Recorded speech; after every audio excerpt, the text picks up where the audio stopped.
Bonjour à tous et bienvenue dans cette vidéo d'exercice portant sur le chapitre 6 de mécanique.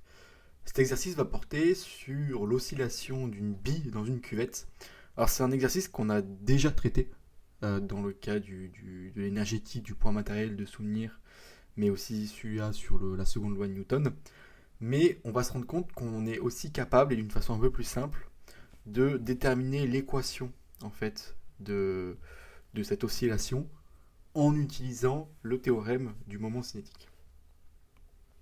Alors, donc on a une bille qui est dans une cuvette, qui est soumise au poids, enfin oui, à la force gravitationnelle, et qui oscille, et là on a envie de déterminer l'équation du mouvement de cette bille. Alors pour ce faire, la première question qui nous est demandée, c'est de faire un bilan des forces s'exerçant sur la bille et de calculer le mouvement. Donc on a deux forces qui s'exercent sur la bille. On a la réaction du support, N,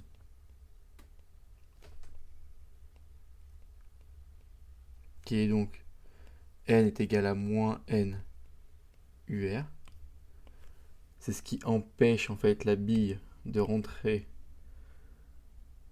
dans le cerceau. Et on a aussi donc le poids qui s'applique sur la bille, avec le poids qui est égal à mg selon, dans ce cas c'est moins mg selon uy. Alors, pour ce faire, on va calculer ensuite les moments. Donc pour le moment de la réaction du support, on a donc MO de N qui est égal à OM vectoriel N. Et OM, en fait, c'est RUR vectoriel moins N UR. Et donc UR vectoriel UR, c'est égal à 0. Donc la réaction du support ne participe pas au mouvement de rotation de la bille. C'est ce que physiquement cela signifie. Si on fait pareil pour la masse, on aura donc MO de P qui est égal à OM mg. Et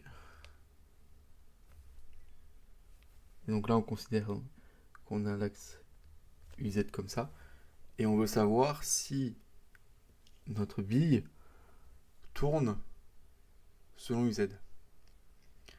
Et donc en décomposant mg sur ces axes, on peut écrire que RUR vectoriel mg cos θ UR moins sin θ Uθ, en considérant qu'on a un angle θ ici. Et donc θ ici, le poids s'applique de cette façon. Et donc on peut déterminer que on aura moins mg r sin θ selon uz. Et donc le vecteur poids va bien participer à la rotation de la bille autour de l'axe uz qui vient vers nous. La seconde question qui nous est demandée, c'est d'exprimer le moment cinétique en haut. Donc on a L en haut qui est égal à OM produit vectoriel MV. Et donc c'est RUR produit vectoriel M R.UR, rappel du cours de cinématique, R θ.Uθ.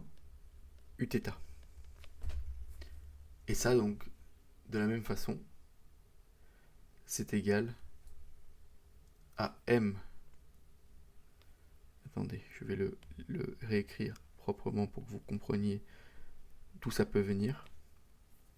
C'est Donc R00, produit vectoriel MR point UR, MR θ point, hop, on peut l'enlever, 0. Et donc ça c'est égal à 0. Donc là on met, hop, hop, on fait le produit vectoriel comme ceci. Et donc là c'est égal à 0. Et ensuite on fait le produit vectoriel comme ceci. Et c'est R, M, R aussi, θ point, donc c'est, il y a 2 R. Et donc la réponse c'est M, R carré, θ point, selon UZ. Très bien. La troisième question qui nous est demandée, c'est d'appliquer le principe du théorème du moment cinétique. Donc le théorème du moment cinétique nous dit que ddt du moment cinétique, c'est la somme en gros des moments des forces. Je vais faire un peu plus joli. Et donc c'est le moment en eau de la réaction du support plus le moment en eau du poids. On a pu voir que ça c'était égal à moins mgr sin θ selon UZ. Et on a pu aussi voir que le moment cinétique en haut, donc si on fait la dérivée du moment cinétique en haut, c'est la dérivée de m r carré θ point, et donc c'est m r carré θ point point selon UZ.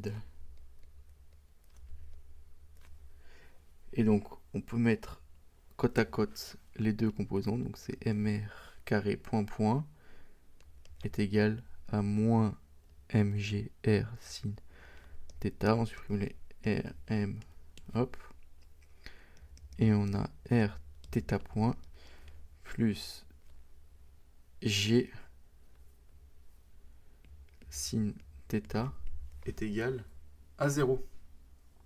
Et la dernière question qui nous est demandée, donc là on peut reconnaître, on reconnaît l'équation différentielle θ2 point plus gr sin θ est égal à 0, et en déduire la période des petites oscillations. Dans le cas des petites oscillations, on peut écrire que sin θ est environ égal à θ, et donc on peut réécrire notre équation différentielle θ point point gr sin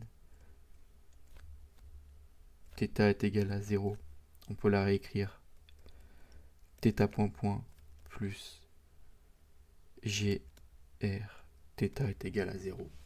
Et on connaît à partir de là, on connaît la solution de θ, qui est sous cette forme-là en solution en fonction de t, qui est a cos oméga 0 de t plus b sin oméga 0 de t, avec oméga 0 qui est égal à la racine carrée de gr.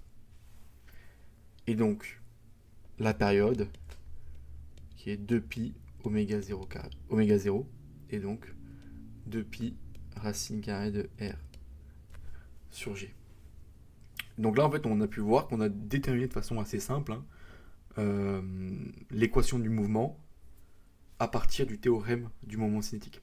Donc dans l'exercice suivant, on va pouvoir déterminer toujours avec l'aide du théorème du moment cinétique très simplement l'équation d'oscillation d'un pendule. Donc on aura le même type d'équation mais appliqué à un problème un petit peu différent. Donc je vous remercie de m'avoir suivi et à bientôt.